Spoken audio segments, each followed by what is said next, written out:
To introduce myself, my name is Trivelle Simpson. I'm the president and founder of the Drive Group. I'm 32 years old. I was raised in Brampton. If I was to think about what my upbringing was like, my household environment, I'm very proud to be Canadian, but my Canadian experience is unique because I would walk through the doors of my home and I'd be in Jamaica. And I'd walk outside the doors of my house and I'd be Canadian. The real credit I would give to my parents is that as I got older and wanted to bring some Canada into the home, they would let me. So growing up, my home was very loving. Everybody worked hard. It was very fair. It was a fair place to be. Everybody's connected, especially on my mom's side of the family. Everybody, has time for everybody. My father was a very stoic individual, kind of taught that way. My mother was a very passionate individual, kind of taught that way. And then it was just me for 10 years. And then my sister was born, who I think is the most phenomenal woman on the face of the planet. That's honestly how I feel about my sister. When I contextualize individuals, I see my sister as a flawless individual. It could be because we're 10 years apart and I wanted a sibling for so long. But at the time that she comes into the picture, there's a change in my family dynamic. My parents are no longer together. So then there's this sort of two household system that's existing where her and I have an interaction that's very important. And I would say that those years, so maybe from like 12 until 17, when I leave to go to school, are marked by the resilience of my family unit. That it was a time of struggle, but there was still, I don't know if anybody's ever been through a divorce before, but you kind of fight tooth and nail. Like you hate the other person. That's why you're here. And the strength of character of both my parents in the middle of maybe the time when they hated each other more than ever, they'd say, yo, but no matter what's going on, that's still your father. Yo, but no matter what's going on, that's still your mom. When it came down to me and my sister, my parents were still my parents, So I would mark my childhood with that, but also a testing and approving of high character.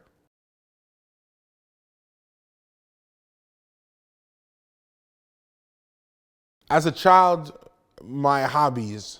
I used to love to act. So I did plays, performing, being on stage. I used to love that stuff. I used to dress up, and do that. I also grew up, my mother kept me at her salon a lot. I was a receptionist. So it's weird to say, I used to love customer service, meeting people, breaking the ice. I used to love sales for that reason. And then as a hobby that my father gave me was judo. And that was like our way to connect, which it's interesting actually to think about because it's like between me and my parents, we both had a thing. My mom played piano, so I did piano with my moms.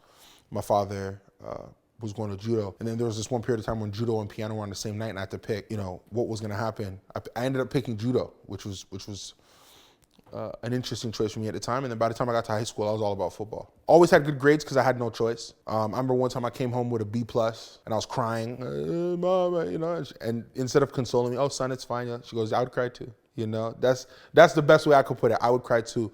I was the type of dude where if there was anything negative on my report card, family members 7 levels deep knew about it. I was getting the phone call. Grandma would call me, Trivelle, what happened? Me think say I go to school, you know what I'm saying? But I liked the pressure. I was definitely allowed to be a child. I didn't have to go run to get a job until I wanted to, I wasn't having to pay no bills unless I wanted to contribute. So they definitely let me be a child, but in that regard, it's like, hey, we're gonna let you be a child, but you better be like an achieving child. You better get good on this investment type thing.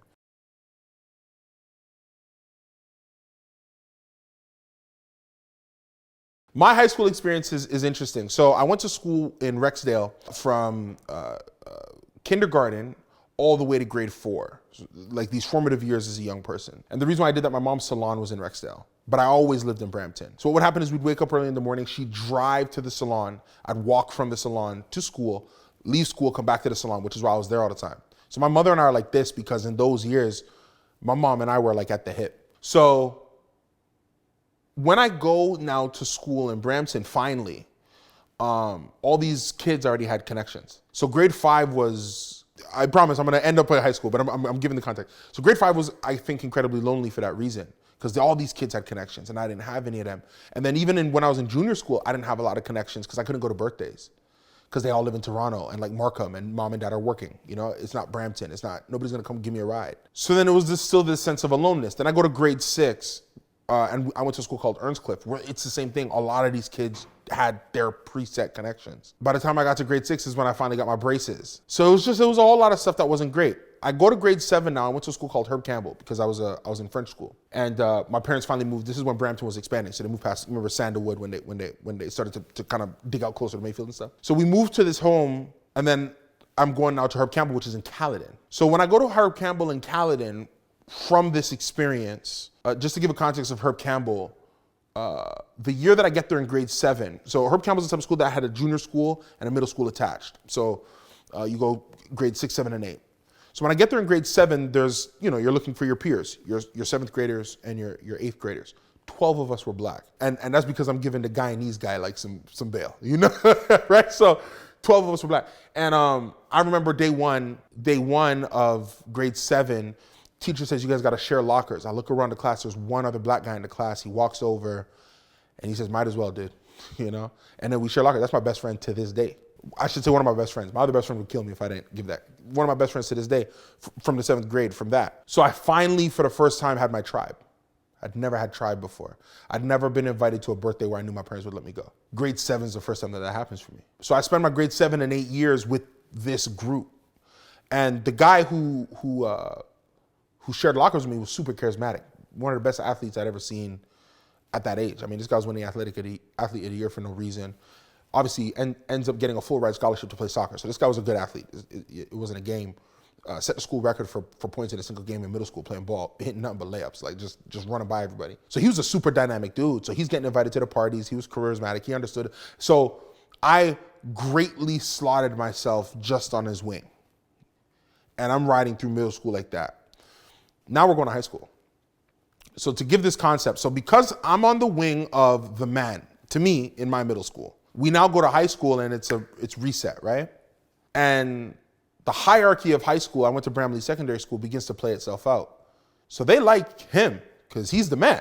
But there's no room for you to hide on the wing of the man in high school. You better find your tribe. So grade 9 was weird for me because grade 7 and 8, my comfort came from being on this guy's wing. And you get to high school, you gotta fly your plane, right? So grade 9 was confusing. The end of grade 9 is the first year I'm like, my identity was so much outside of school. I was doing judo still. This is the year that, the crescendo of us moving out of that house and need a place is happening. So grade 10 comes and we move to my grandma's house in Fallen Oak, like deeper in Brampton. I'm taking the city bus to the high school now. That is probably when I first began to engage in high school, was grade 10. I joined the football team in grade 10 because not a single girl knew what judo was. So I gotta play football. I played football in grade 10 for that reason. I played rugby in grade 10 for that reason because football could be mine. You go watch the basketball games in November, and when my best friend, who's one of the best soccer players in the region, is definitely on the soccer team, I need something to do. So I play rugby. And it's to think about these things in hindsight, it's like, wow, that is why I did that. So then I go through grade 10 and 11 with that being an identity. I get to grade 12, and I had already begun sort of making music a little bit. And there was a gentleman who was a year older than me, but he was doing his victory lap, and all his peers had left. And we ended up in the same business class, Mr. Davis's grade 12 business class. And me and this guy connect, and we still talk to this day. I do a podcast with him to this day. But if he didn't do a victory lap, I would not know him.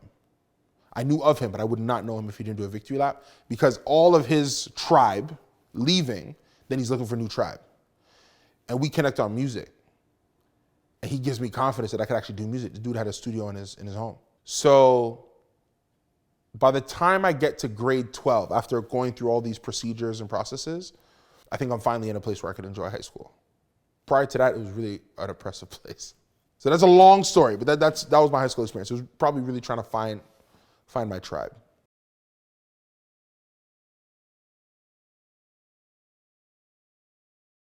Man, college was, you go to college your first day. I'd been a sheltered church boy my entire life, so I'm ready to go. And I couldn't make it through Frosh Week. I'm there first week of Frosh Week. My parents dropped me off at the dorm room. I'm hearing people clearly drunk, clearly vomiting, clearly having sex. And I'm crying myself to sleep at night. And I blinked. I went back home. And I did not go back to school until classes actually started. That's my first week in college. My first week at the school while classes are going on, I never left my room door open. I was living on residence, and I never left my room door open. One day I left my room door open. I think because I'd walked by and there was a guy, like my next door neighbor always had his room door open, and he seemed kind of cool. So I left my room door open one day, And he walks by, and it's this short dude. He's so mad that I'm gonna call him short. He's like 5'6", but 5'6", 180, shredded, ripped, made from muscle. Come to find out he plays football. He's a running back on the football team. And he's a trash talker. So I'm sitting there, and I think I was playing Madden or something. I never met this dude day before in my life. Walks into the room and says, "Yo, you want to catch this work?" And I was like, "What?" And that guy goes, he's my close friend now. That's my best friend in college. And the reason why I ended up playing football is him. Because similar to my process in middle school and what I couldn't do in high school, this was a dynamic dude, man. And I snuck just under his wing. I was always the big dude who was with Ryan. Yo, who that big dude with Ryan right there, because Ryan's everywhere. And it's one day where we go to play basketball. And I'm obviously a larger dude, but I played football and I was relatively quick. I'm not fast, but I'm quick. And he sees me moving and he's like, "Yo, did you ever," like, dang, like, And then we're back at our dorm like a day later, and I'm wearing my high school football t-shirt, like, Broncos football, 2000. He goes, "You played football?" I said, "Yeah, man." He goes, "Why don't you play football here?" I was like, "I don't know, I didn't think I was good enough." He goes, "No, dude, you'd be fine." And that's literally how I ended up. This guy tells me, "Hey, it'll be fine." I go to spring camp. I was terrible. Just was overthinking it. And then just made a commitment to try and become better. And became better. Made the team. Played. My friend ends up getting injured. Tears his ACL. Second game of the year after scoring his first career touchdown. It was actually ridiculous. I wanted to play, but like my friend was off the team, So that, I think, changed it for me. So then at the end of that off season, one of my church brothers who had a studio in his home hits me up and asks me if I want to get back into the music thing. I said, sure. And then with him is when I do a mixtape, just trying to rap. And it's essentially because Ryan got injured, because I would have kept playing football if my friend was on the team.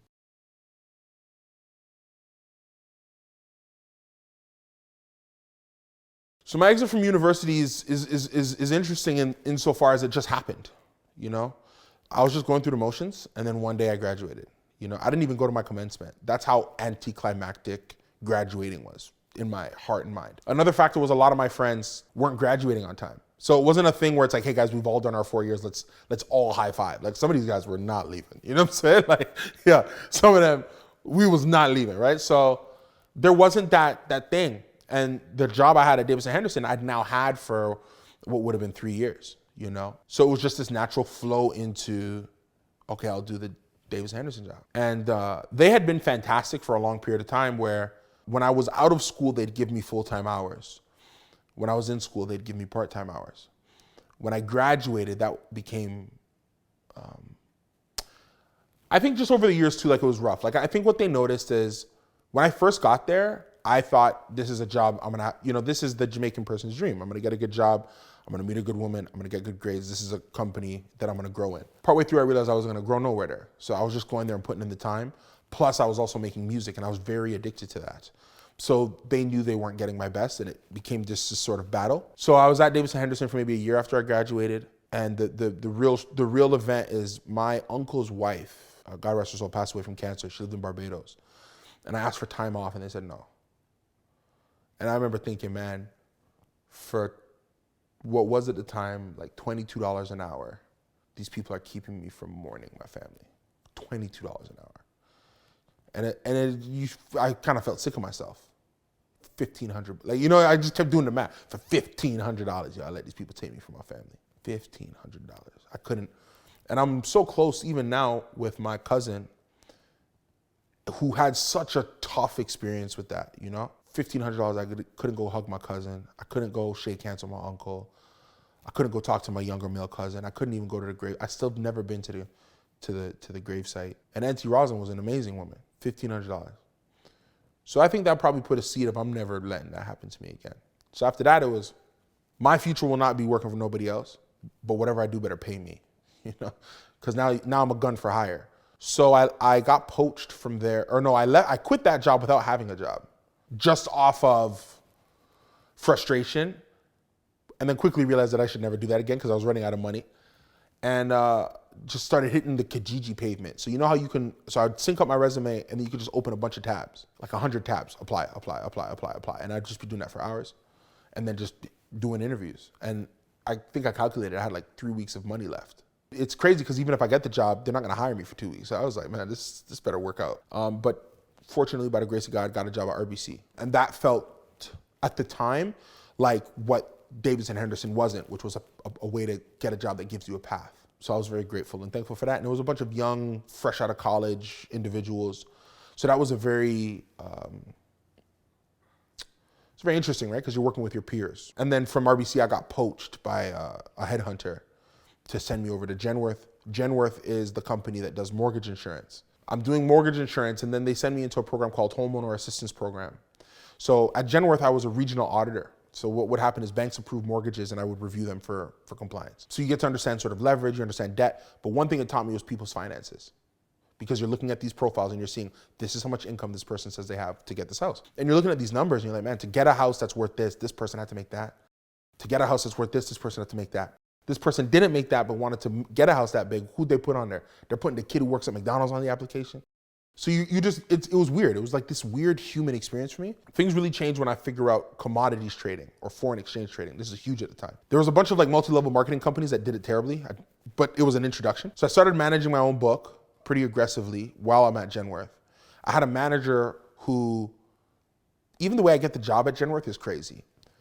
I'm gonna double back because I want to give her flowers, Eartha West. I do an interview for Genworth for a fraud position. I do my regular thing. I tried to give a good interview, and then I send my thank you letter after. My father always told me to do that. You send a thank you so much for the opportunity.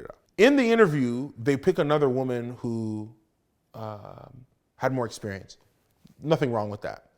But the manager was so impressed that I sent a follow-up letter that she goes now to someone and says, yo, can somebody get this guy hired? We got to get him in the door. Eartha, she's in the audit program. This is how I ended up being a regional auditor. She has somebody who's on a mat leave. Eartha says, okay, I'll take the interview. Because Eartha was there to check my French.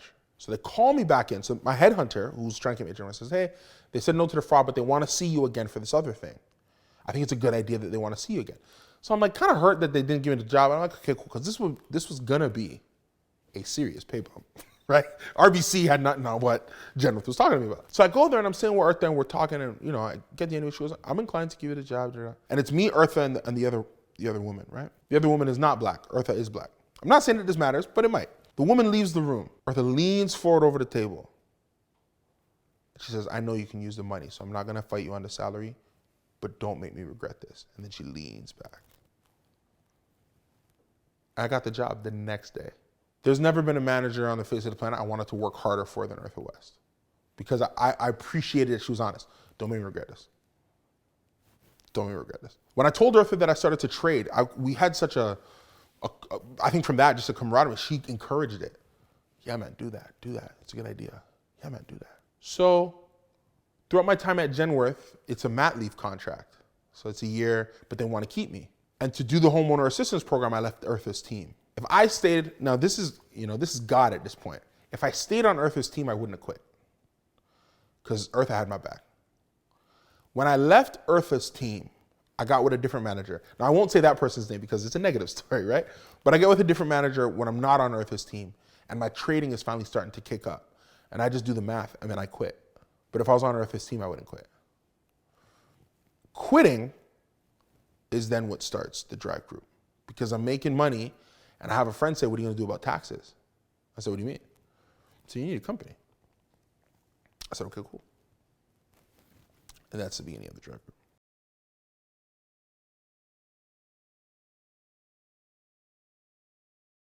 When I'm at Genworth, I'm studying commodities trading. And I'm reading this website called Baby Pips. And I don't want to use the demo account. I want to go with real money, but I'm waiting for real money because, by the way, I'm still making music. So a lot of my disposable cash is going to studio time, videos and stuff like that. So I need the extra cash to do something. I get a $1,500 tax return and I throw that into a trade account. And then I start trading. My first night I made $1,500, so it's $3 grand. My second night I made another $3 grand, so it's $6,000. My third night though, I think I lost like $4 grand. But I knew that it was possible. So then I just kept You just kept digging. When it comes time to register the company, right? I'm low on money. I actually don't have. I'm waiting for a paycheck, or I can't remember what I was waiting on. I was waiting for something to come in so that I could put money in a trade account to go again, type thing. Because something happened where because you could throw money into a trade account, you got to see it back, and then maybe you lose a trade, and now you're in trouble. So you got to pull the money out of the trade account to pay a bill to whatever. So I have a friend who is telling me, hey man, and like it's just so crazy because my interaction with this friend was so dynamic. There are times where I felt like this friend was my biggest supporter. Times when I felt like there was the ops, so it's very interesting. But in this moment, maybe if only touched by God, they say you should really register the business. And I say, yeah, but I don't have the money, so I'll do it in a couple weeks. So what would you want it to be called? I said, well, I feel very driven, so I'd call it the Drive Group. It was a woman actually. So she says, okay. 2 hours later, she calls me and sends me an email. She goes, check your email. She registered it for me and paid the money. She goes, now go do what you gotta do. Which is great because then my next $600 I threw into a trade account. I think 6 months after that, I'd made like 60 grand. So I quit Genworth and was trading full time. So it's myself, it was my barber, a bedroom of my barber. We were meeting at Starbucks in Brampton, Queen. And we're trading, and, trying to make it work. But all these other guys have jobs and I don't. And then just over time, like living too large, spending too much, not knowing, I run out of money again after having quit. It's a good thing Instagram wasn't that big because I think I took a video when I quit. When I left Genworth, I think I recorded saying, this is the last, it was nonsense. And I have to go to my father and say, yo, man, I got to stay here and I'm out of money. He says, no problem, bro. Before I quit Genworth, I took out a bunch of debt because I figured I traded. So I had a couple line of credits that I owed money on and I couldn't pay them. So that's why I ended up having to go back to work. I literally started working so I could pay debts. The job that I went back to work paid half of the Genworth job I left. I don't mean kind of half. I mean literally half. So not only do I only make enough to pay debts, I don't even make enough to put any money into a trade account to even try and work my way out of this. By the time I've done this, I have transitioned away from music and I'm working on my first film. And I told everybody that I'd pay for it because when we started the process of the movie, I was up. When you're making an indie film and you're working around people's schedules, you shoot like 2 weekends every month.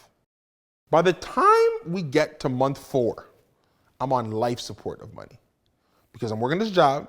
I can't trade. I'm paying these debts. Like I don't even know, bro, I started going to payday loans. And I started to become very aware of how the payday loan process works. You can take from one, and if you pay back 2 weeks in a row, then you get into an improved payment program where you don't got to pay back the whole thing, you just pay back a part of it. So then you can take from Peter and pay Paul. So the goal was, if I got 3 people on the go, I still remember I was with Cash Money, Cash for You, and Pay Today. Pay Today was great. They had an app. And I used to be so sick of myself because I used to trade money. And I'm walking in this place and they know me. Hey, Trivelle. Bro, those Hey Trivelles pissed me off, bro.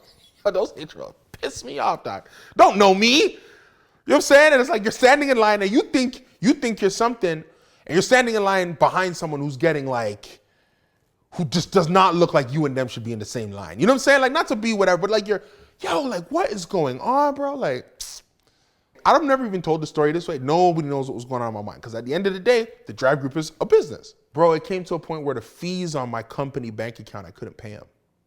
So they closed the account. I didn't even have the ego to go ask them. You know when you go fake outrage? What happened? I just let it be closed, bro. I didn't say nothing to them.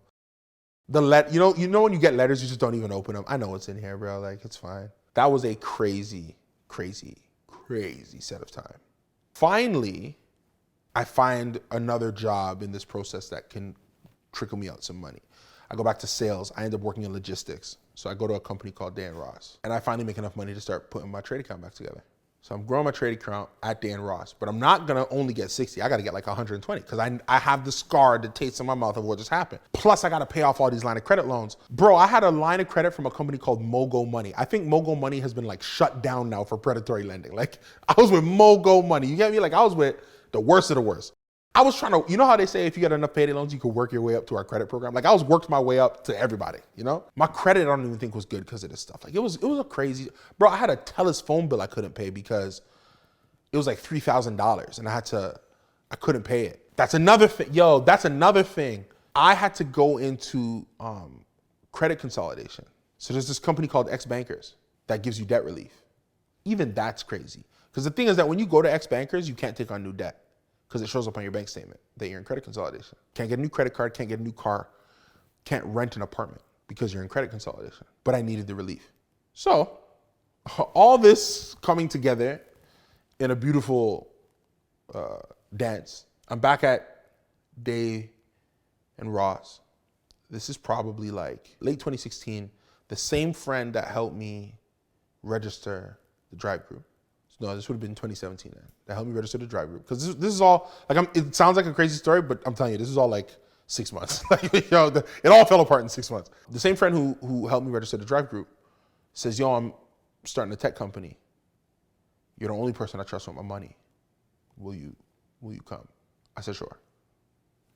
And at that point, I'd been so beat up that I really believed that my slice of somebody else's pie was bigger than anything I could make on my own. Bro, I'd been, like, I don't want to say I gave up, but my mind wasn't right, you know? It reminds me of that scene in Friday Night Lights when the coach comes and he's talking to the quarterback. He goes, are you okay? He goes, my mind ain't right, coach, you know? Like, my mind was not right. But I didn't want to be stuck in a job again. Like, it was so much. So, she gave me an opportunity. I jumped at the opportunity. I became an entrepreneur there because she knew I didn't have no money, but she gave me equity anyway. And she goes, just work this thing like it's yours, you know? Over the years, ego, business, like I've understand the perils of partnership. I'll put it to you this way. Her and I are cool, but I understand why Steve Jobs and Steve Wozniak don't talk anymore. Her and I are cool, but I understand why Bill Gates and Steve Ballmer don't talk. Because her strengths are not my strength. She's ideas, I'm people management, which is why she wanted me. But then that's why because you don't see why what I'm doing is important. And maybe she would say the same about me. And then that creates this thing. But that was a great training ground. While I'm there, I'm trading money kind of casually. And then it just, without the pressure on, just grew. After the growth of that, there was opportunities to invest in real estate, invest in other businesses. And I was literally doing both companies from like halfway through 2017. Halfway through 2017, I was doing both businesses. And then what started to happen is the Drive Group started, it's like, hey man. It was like a monster, It's like, I'm back, bro. Like, you gotta come with me though. You gotta come with me. And I just didn't want to shortchange my friend. Cause it's like, man, when I was broken, when my mind wasn't right, you gave me an opportunity to get right. I don't want to just jump ship as soon as my thing is ready. Because even the skills that I'm using to make my thing ready, I've learned here, And that was its own battle. I don't know that we ever got the timing of it right because I ended up leaving.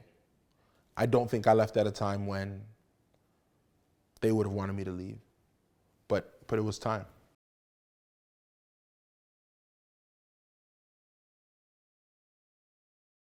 Before I answer this question, I think it's very important I say I'm a politics major. One thing I learned about politics must represent the populace, not your personal beliefs. The soul of my business is intimately linked to mine. Thus, it has a faith-based core. The execution of my business is an organism that has to serve my populace, which is a staff that is comprised of people who don't necessarily share my faith. In that regard, there is no existing mandate for faith-based investing. The best idea wins, no matter where it came from. I'm not saying I get it right. I'm not saying that even what I've answered is correct. But with where I stand now, there is no faith-based mandate. I have a mandate on myself. All my executives know where I land. For that reason, there are certain things they do not bring me. But into the nuance of hermeneutic, which is the specifics of how you see the scripture, I think that would be hard to impose on the business, for me.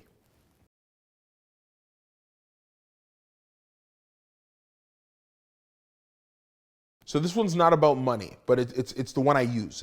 It is actually the title of the last album I made that I never released. But it is the most applicable scripture verse I have ever read in my entire life for everything I've ever been. Even more than Paul's statement of to me, all things are permissible when all things are beneficial. To me, all things are permissible when all things are beneficial. I read that many, many times to make sure I understood what, because that is a crazy thing to say. For me, all things are permissible. So if you can handle it, do it. But not all things are beneficial, which is know yourself. Yo, if people took time to read and feel that, okay. But the one that I love most, I threw that one out there because it's a bonus. The one I love most, Titus 1:15. For the pure, all things are pure, but to those who do not believe, all things are corrupt. That is the lifeblood of my life. There are some people who think investing is of the devil. There's some people who think entrepreneurship is of the devil. There's some people who think what I do for a living is of the devil because to them it's gambling. But to the pure, all things are pure.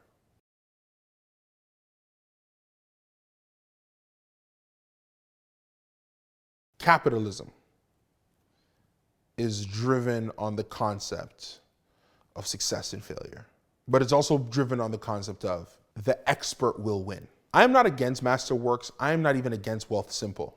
I am against how they're promoted because they make it seem as if you don't have to be an expert to reap the benefits. You have novices going on Wealth Simple and they're literally just paying me more money because they have no idea what they're doing. And the stock market is a zero-sum game. All money's doing is being reallocated. There is a world where I wonder if Wealth Simple should take on more of a burden to educate the people they bring on their platform, because all they're doing is they're sending them as lambs to slaughter. Where Masterworks is concerned, where all those apps are concerned, anything that is clearly driven for an expert to win, and you bring people in and do not lean into that second part of the messaging, I have a concern with. But the concept I think is good. Crowdfunding for the benefit of things that you couldn't otherwise afford is important. I'll be honest, that's how I got into trading, because when I got into trading, I had to trade derivative contracts because I couldn't afford the full price of the shares I was trading. I needed to be able to buy a derivative that followed the value of what I could afford. Other than that, a $1,500 trade account wouldn't have got me anywhere. So I do believe in that. However, I spent months studying, learning, reading before I entered that space. That is my commentary.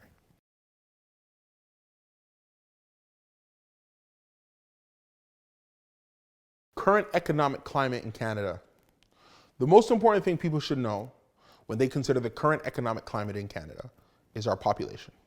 I think we're a tick over 40 million people. It's very small. For that reason, most of the investment happens in a small space. Smart real estate investing is going to be for the people who are bold enough to go outside of where they live, because the prices are going up. So right now, for example, new Tecumseh prices are going up, but you had to see that 5 years ago. You have to be willing 10 years ago to buy that plot of land in New Tecumseh. You have to be willing 20 years ago, 30 years ago to buy that piece of land in Brampton. You have to be willing 15 years ago to buy that plot of land in Caledon. But how much are you going to let it be said to you, oh man, I should have known, oh man, I should have known, oh man, I should have known, before you realize that you should just now know? It's a 4-hour drive and you're going to find ripe opportunities for real estate investment, and you just got to be willing to sit on it and hold it. That's my real estate commentary. My other commentary is pay your debts, keep your credit high. Credit's more important in this country than cash. If you can follow those two things, just be bold on your real estate investment, keep your credit as high as it possibly can be. Those two components will help you. And I'll tell you why. Let's say I have a plot of land or a house, bungalow. I'm really just making it break even, right? I'm renting it for a couple $100 or a couple $1,000, sorry. It's way the dickens in the middle of nowhere, 4-hour drive, 5-hour drive. So I barely even go to see it. But I've kept my credit high. And I got an opportunity locally to invest in a show. Or I got an opportunity locally to come into a conglomerate. Or I got an opportunity locally to do something big, something that I feel, oh man, this is my backyard. The person who knows they have a $200,000 parachute is more willing to try it. Because the worst comes to worst, they're going to refi at home. And that's why I say it informs so much. Because I agree, you're not probably going to get rich investing in the middle of Killarney, Ontario. But you need your house in Killarney, Ontario so you can take your swings over here. Look at your investing as a holistic concept. All you're trying to do is put yourself in a position to take a risk. So high credit and parachutes. And then if you have it in you, it will find its way to you.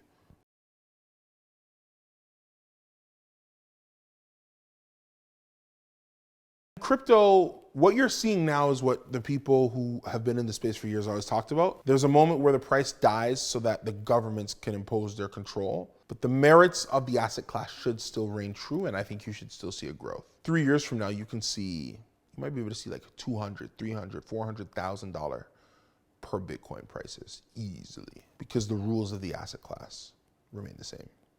It's a decentralized way to spread wealth. That is always going to have merit. Always. That's why the bank makes you pay for wires, because they know it costs, it is a value that you can send it wherever you want. And crypto has put that in your hands. No matter how much regulations they put on it, no matter how, once they crack the code was cracked. It's like that. It's like when Oppenheimer figured out the bomb, right? He figured out how to split an atom. It was over. You could never put that genie back in the bottle. That's how I feel about crypto. You just got to ride out the waves. That's my crypto, my general crypto sense. Know about it, read about it. Again, my views on capitalism, experts win. So inform yourself. Don't just run blindly into the space. Pick a vertical that you like. Bitcoins are easily divisible. If you want to go into Bitcoins, take a quarter of one, a tenth of one. It's an appreciating asset, right? It's like buying a stock. Buy it and wait.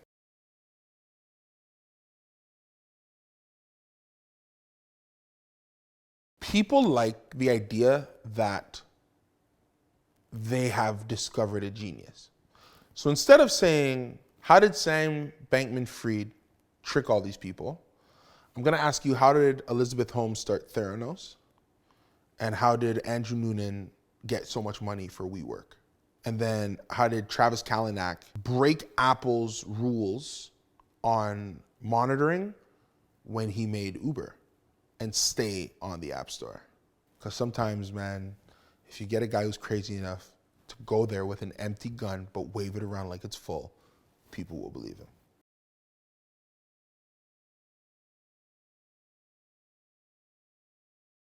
Everything.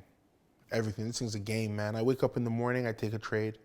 I love that because that's like, being a trader is like being a heavyweight boxer or like a Formula One driver or like a pilot in the middle of a dogfight. You think you know, but you don't know until you're in the ring. And once you're in the ring, you can't get out. You're either going to win or lose today. And you got to do it again tomorrow. And the day after that, and the day after that. And if you are wrong enough times, you will eventually rob yourself of the opportunity to play because you'll be out of money. That's trading. I love that, man. You got to be informed. You got to be quick. You got to be agile. You got to be sharp mentally. That's what trading is. After I finish my trading day, I then go, and I'm a businessman. There is nothing more interesting, at least in this country, than being younger and blacker than people that need you, because they will talk like they don't need you because they're not used to it. That is a fun game because I have to, oh God, that's funny, of course, John. And it's, man, it's like, I love that part of the game too. The people, the connection, because it's like, you're breaking down walls little by little. You're breaking down barriers little by little. You're breaking down perspectives little by little. I don't need you to be proud of me. I need you to witness what's going on here. I don't need you to co-sign me. I need you to either get on board or get out of the way. I'm doing this anyway. I don't need, you have to have that energy, but you can't give that energy at all. That's the second part of my day, which I love, because it's the polite FUs, that's another game. I'll put it to you this way. You want to do real estate in this city, you need to know an Italian or a Portuguese. That's a game. That's a game you got to play, You got to play. You got to like your limoncello. You got to go eat the calamari, And it's fun, and these are great people, but you just understand that that's the game. Getting into those spaces is fun. You want to be in the insurance space, there's rules of that. You want to be in the venture space, there's rules to that. You want to get on CTV, there's rules to that. There's certain ways that they want you to come on there or not come on there, where they're going to put your segment. Everything's an audition. So I trade to reaffirm my ego or my confidence for that day, and then I go and I audition for the rest of the day. And I'm auditioning for something. It's either I'm in a sales call, I'm in a client management call, I'm in a crisis call, and I love every single part of that stuff. The only thing I've given up, because I dreamed and wanted this so badly. I wanted to work, I wanted to be a businessman. As a kid, I used to make fake spreadsheets. When I saw, he's probably a pariah now, but when I saw season 1 of Donald Trump's The Apprentice and I saw that black guy Kwame win, I thought, let's go get it, right? The only thing I miss is my hand always has to be on the stick. And I wish I could leave it at home sometimes, but it's okay, because that's a small trade-off for the difference in compensation, for the difference in respect, for the difference in even the way your own family looks at you. I told you this last time I was talking to you. When I went to my father and said, Dad, I'll be a millionaire at 30. It wasn't until I was a millionaire at 30 he came to me and said, I didn't believe you. But now there's a, oh my God, my son, I can't believe it. And I love my father, and I know my father loves me, you know what I'm saying? But it's different too now, because now as a man, he's like, he called the shot and he hit that. Now it's okay. So now when I say certain things, it's like they're waiting to witness it now, you know? You like that. I'm okay working all the time or always having my hand on the stick for that. Because now there's that level of, I always thought that when I say stuff, it was gonna happen, it was just a matter of time. I always thought that. Like, you know when you think that, like, you have to think that when you wake up in the morning, you call a shot, like you're Babe Ruthing it, you're calling a shot, and time is your only enemy, all you gotta do is get through one time. Nobody will ask you how long ever again. That's how real this is. They will never ask you why ever again. Donald Trump was successful one time, and nobody talks about his losses because he called it right one time. He's a winner. He's gotta be. So when you can go through that looking glass to where people look at you like you're gonna win, that's a great moment, because nobody cares about my payday loan story. Nobody cares. When I was there, I thought everybody's gonna care. I was so embarrassed. I would have even been hesitant to say it to you now. But who cares? Who cares? Nobody cares now, because in their minds I won. There was one time I was going to get an apartment, and I kid you not, ex-bankers was still on my my credit, and so was my student loan, out of defiance, because I'm like, I'm not paying these people off. They did not help me at a time when I needed it. I'm not paying them off. And it was my realtor who came to me and said, bro, like, I can't explain to them why you're buying a $5 million house but have ex-bankers on your credit statement. You got to pay them, bro. And then I was like, okay, fine. But other than that, I don't care. Like, it doesn't matter. It does not matter. It's just what they think matters. And then, you know, that's its own thing. So yeah, I'm okay keeping my hand on the stick, but that's the thing. I would love to be able to just like take a real day off. Even vacations, I don't take those. I just work in nicer places.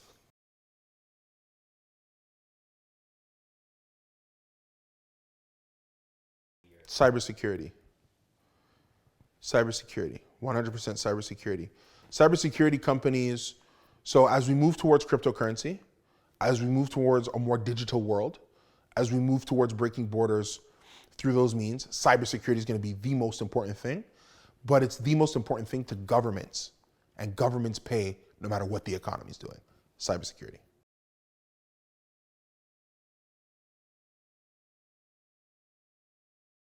The first public investment we made was Hutzy Financial. And that's because he's trying to get people out of the payday loan space. And obviously that resonated with me. What I liked about him was he had a clear vision of what he wanted to do. So with his startup, you can't look at the balance sheet. You can't even look at his numbers. So what I try and do is I just ask the same guy the same question 5 different ways and just see if he dances in a startup space. Because if you're in a startup, you gotta be a sales guy. You gotta get people to part with their money thinking that their money is better in your hands. That is a tough day. But people do it all the time. So you want to kind of feel that out in a startup. If you're in a business that just needs to accelerate, all I'm looking for is I'm looking at the balance sheet, I'm talking to other people in the business, and then I am driving my own idea as to why the company hasn't grown. Then I talk to the founder, or then I talk to the manager and say, hey, why is it that money is what you need to accelerate? Why do you need my money? If we have the same answer or an answer that's similar, then we can work together. Because that means that we see problems the same way. If we don't see problems the same way, it's gonna be hard for us to invest in one another. Because I'm gonna be looking over here and you're gonna be looking over there. And you're gonna be looking over there, and it's technically you're gonna have my money, right? So we're gonna wanna agree on that. But I also wanna admit that, you know, being a younger team, existing in this space, perhaps as even somebody who's a visible minority, I never get deals that are totally clean. Something's always wrong with a deal. If it comes to my desk, it's because it's broken somewhere, or they would have went somewhere else and gotten the money. So when it comes to me, it's always about assessing what's the problem. Is it a problem I think I can fix? If it's a problem I think I can fix, then how much of it do I want? And then that's how I make my decision.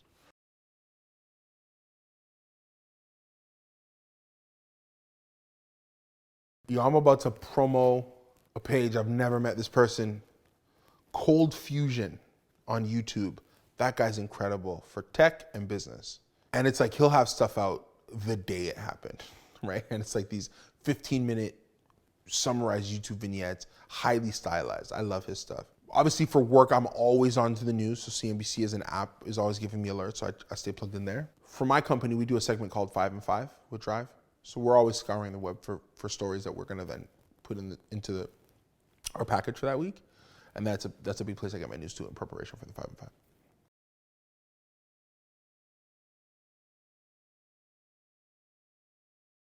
Nobody wants to lose money, but you're not in the room because they think you're going to lose money. A lot of times founders go in and they explain why the money is safe. You need to go in and explain why the money is going to get made. I don't want to know that my 100,000 is safe. I want to know how my 100,000 becomes a million. The fear that founders have is they go in there and think, man, if I don't tell this guy his money's safe, he's not going to give it to me. He's there because he wants to give it to you. He just wants, they're all riverboat gamblers at the end of the day. They just want you to give them a good deal. And the sweet spot is making sure, don't make it too sweet, don't make it too bitter. If you find a sweet spot, I'll give you the money. The fear is in thinking, man, little old me, this, that, and the third. Nah, boss. Every single unicorn founder became bigger than the investors that started their companies. They want you. There's no shortage of money. There is a shortage of good ideas. So go in there like Russell Crowe and Gladiator, man. You know what I'm saying? Win the crowd and win your freedom. That's what it is. That's the fear you have to eliminate.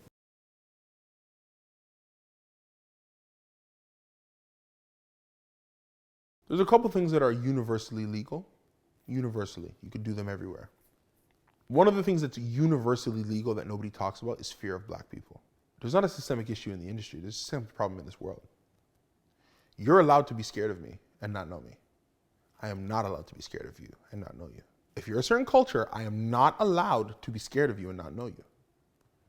But you are allowed, to a man, to a woman, to a child, to any country in the world, even countries that are highly Nubian, you're allowed to be scared of me and not know me. And in that fear, you could kill me and make an argument, but I was scared. It's only legal with a couple cultures on the face of the planet. This is not even about finance. This is not about real estate. This is not about housing. This is not about communities. This is not about social programs. It's not about anything like that. I'll put it to you this way. Keeping kids off the street, you know you need a rec center. Certain government institutions do not put rec centers in areas where they think that the rec centers will be damaged because they made those communities that way. I will not put it there. Why? They're going to break it. Why are they going to break it? Because I didn't put nothing there. How do I talk to, you know what I'm saying? Like, we can't do it. We're not going to be able to do this. We're not going to be able to do it. It's broken glass theory. If you walk down the street and you see a bottle on the street, you'll throw another bottle on the street because you'll think, well, it must be fine here.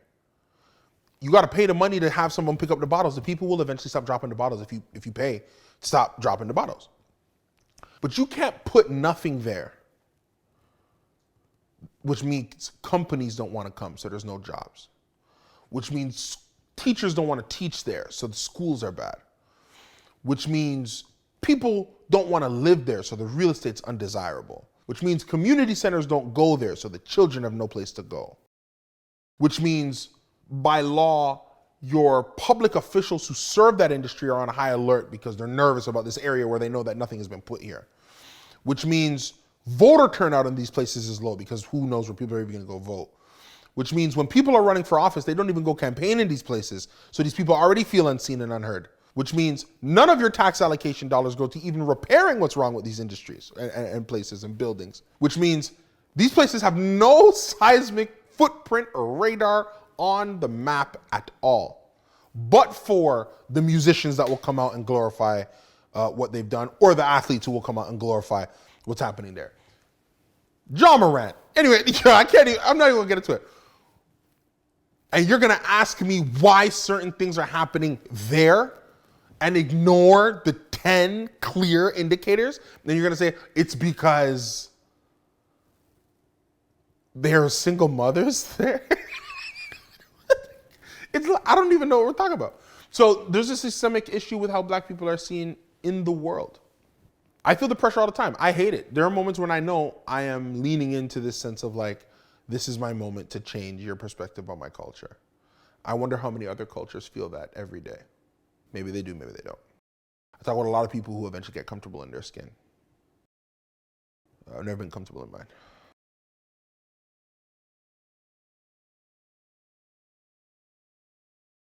I look at everything from a political view.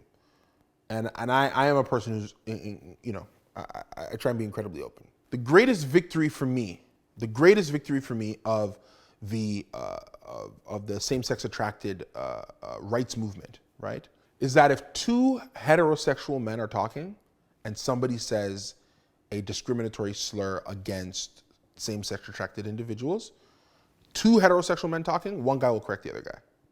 And now, hey man, you can't say that. That's not what we're doing. Two heterosexual people. If two culturally different people are talking, and one person makes a comment that is culturally insensitive to another culture, I do not think anybody's correcting anybody. That's the problem.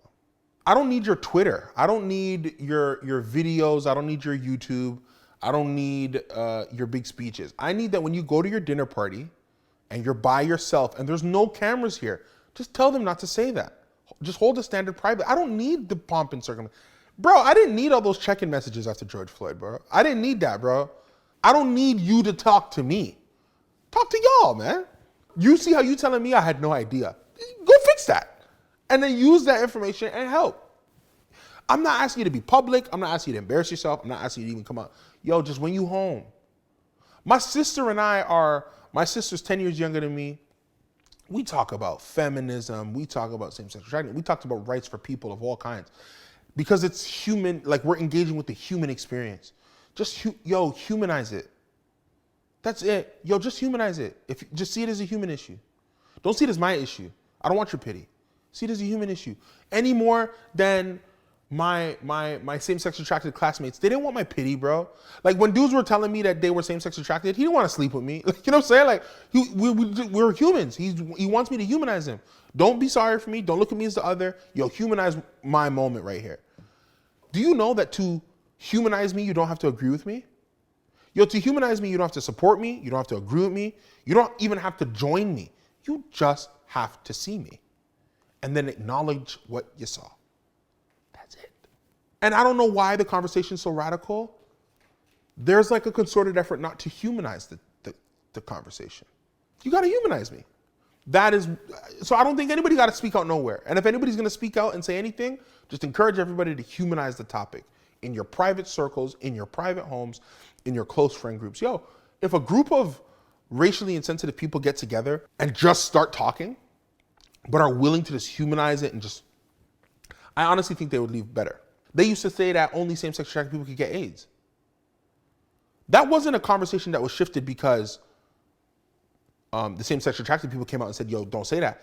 It's because when the heterosexual guys got AIDS, they started talking to each other and said, well, it can't be them. I mean, because I'm not, and I don't even know how this happened to me, And then you just humanize the conversation and the conversation will change. That's it. The greatest stain on our society is that it's 2023 and nobody has humanized, internalized, generalized the color issue in this world. But they've done that with most other things. The woman's issue is humanized to me. I think there's a lot of women. I have a strong passion for certain women's rights. I have a strong passion for women of certain colors because it's a humanized conversation. I'll sit with my male friends over a beer watching a UFC fight, talking about, man, that woman shouldn't have done that, or that guy shouldn't have done that to that woman. I was on a podcast the other day, 2 males, and we're talking about Rihanna and Chris Brown, and man, couldn't you believe? And man, I don't know that I'll ever leave him. Talking about Tory Lanez and man, yo, man, but from a woman's perspective, if you're a man, you got to. A woman didn't need to be there for that conversation because it's a human issue. That's all we need, in my humble opinion.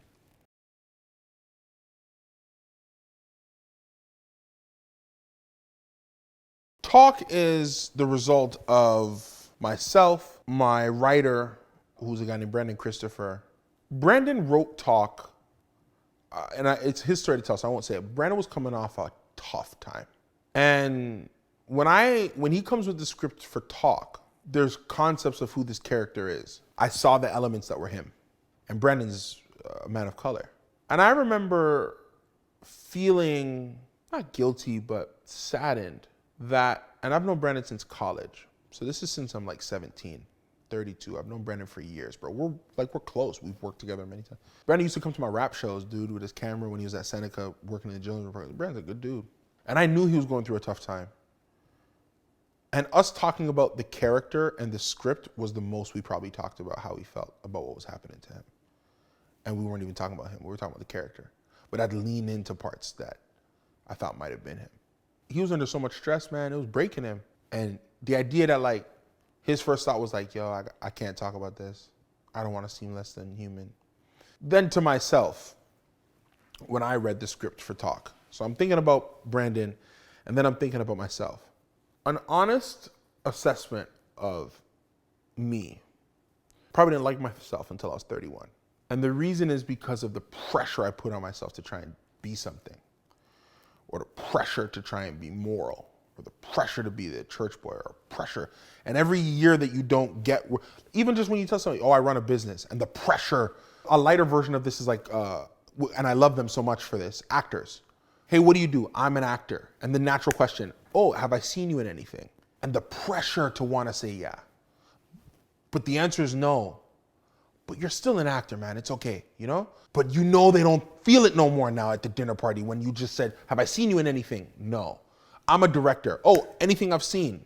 Probably not. And you feel them saying, so then you're not a director. Imagine feeling that with your life. Imagine feeling that with your life. Imagine feeling that with your life. For me, most of the black men I know are the chosen one to somebody. The ones that I know, the ones who are like trying to push, like even you yourself, you're the chosen one to somebody has looked you from probably when you're young. Yo, you're good. You know it, man. Yo, you're not supposed to be here, bro. It's not for you. You got to get out of here. Yo, that's pressure, you know. And every day that you didn't make that person right, it did something to you. Every day. Every day you made a mistake, it did something to you. Talk is the breath of a moment to acknowledge that. Our character in Talk has a job, a wife, a child, and he never liked himself. Our character would be like 40-something, right? Never liked himself. Never liked himself. When I see Talk, I even see my father. I was with my dad when we met his dad. He was 40. He was 40 years old and he just met him and he never saw him again. The guy could not even call again. My dad probably didn't have self-confidence until 3 years ago. And he got it from me. Because I would be doing stuff and I'd say, but I love my father. And I would see, like when I do music shows or when I do directorial stuff, I'd be, oh man, your son. Yeah, that's my son. My dad wasn't proud of himself. He's a hero to me, but in his own heart, in his own, because there's stuff where he's like, he swung and he missed and he tried it and it didn't work and it sat on him. And my father's like in his 60s. So he spent 60 years and he never liked himself. He tolerated himself. He pulled himself up. But if you said, yo, sit in the mirror, stand there 1 hour, tell me, do you like what you're looking at? Are you proud? Don't move. 1 hour, don't move. It'd break him. He probably wouldn't make it. Because there's so much in there that he's like, man, I shouldn't have done that. I shouldn't have done that. Because the pressure. Talk is about the pressure. It's about the pressure. And that's not, it's unique, obviously, from our perspective because Brandon is black. I'm black. We both have a Caribbean descent. We're both in Canada. There's so many parallels, so we write it from that perspective. But it's just a general male thing, I think, right? So these are the things we thought about when we made Talk.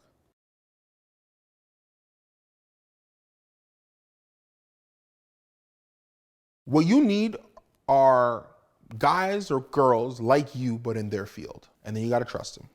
The same way you want them to trust you with the ball. If you're a wide receiver, there's part of you that says, game on the line, we're down 5, throw me the ball. Because you know that you've done the work, you could be trusted with the ball. You need that in your financial advisor. You don't need your veteran.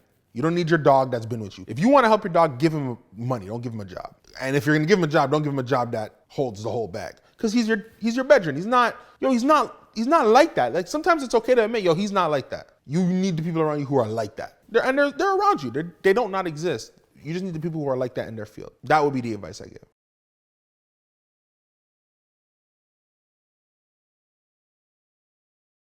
I want to be in the top 5 of Canadian businessmen of all time. I think that there's a lot of Canadians who do business and then leave and they have an American identity. Even Kevin O'Leary, because he was on Dragon's Den and then he went to Shark Tank. People forget. Robert Herjavec, same thing, right? There's a lot of Canadians that make it and then like they leave or whatever. Drake in the music space stayed. Like he had his biggest properties here. That's done deliberate. I would want to be that in the business world. I want to be top 5.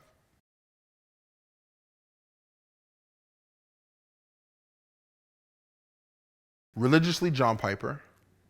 He's a pastor out in Minnesota. I love John Piper's ministry. Financially, I have an appreciation for Mayoshi-san, who's the head of SoftBank, because he's a reckless investor. Fearless, doesn't care, kind of just goes for it. And then generally, it's a Formula One driver, a guy named Lewis Hamilton. Lewis Hamilton is like, I look at a black individual in what was traditionally a sport dominated by other cultures, and he's the best. Now, again, I know there's Schumacher fans, so I don't want to offend nobody.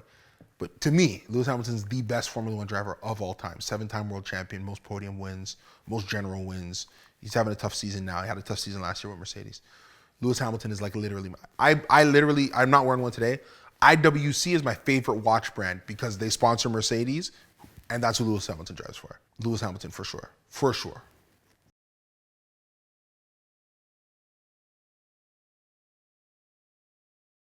I have a friend who always jokes about LeBron James because he says that LeBron James puts his face on all of his charitable, he goes, it's a publicity stunt. So in honor of him, I do stuff quietly. But beyond, I grew up in church, so there's a giving attitude. Not to be indelicate, but there's even a tax incentive to being generous.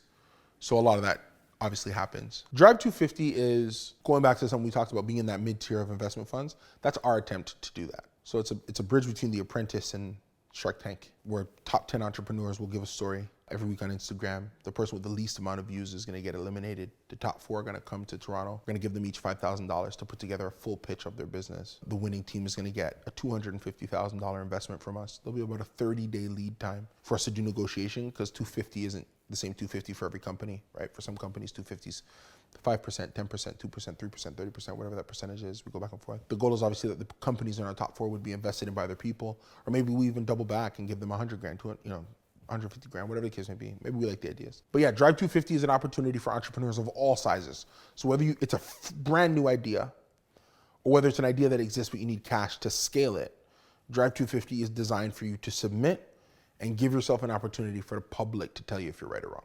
All we're doing is we are picking the top 4 of the candidates that the public has decided on. I want to align myself with great entrepreneurs. If anything, I'm more impressed with my founders than they are by the fact that I have the 250.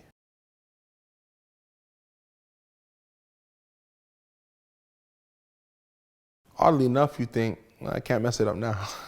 It's too big now. Too many people have seen it. I gotta keep going. That's one thought that's humorous. The other thought is, man, God is good. God is really good. And the third thought was, having the confidence that this was happening would have really helped me a lot of those nights. Whatever those nights are, there's a lot of those nights. I guess that's the beauty of life, that you don't know what's gonna happen, because if you knew what was gonna happen, how would you live it differently? There's some nights of true despair. True despair. That maybe teach you something, but it was like this, it's like the ending of a chapter of a book. Like if there's an entire chapter called The Beginnings, looking at that billboard was a period to that chapter, and now we write.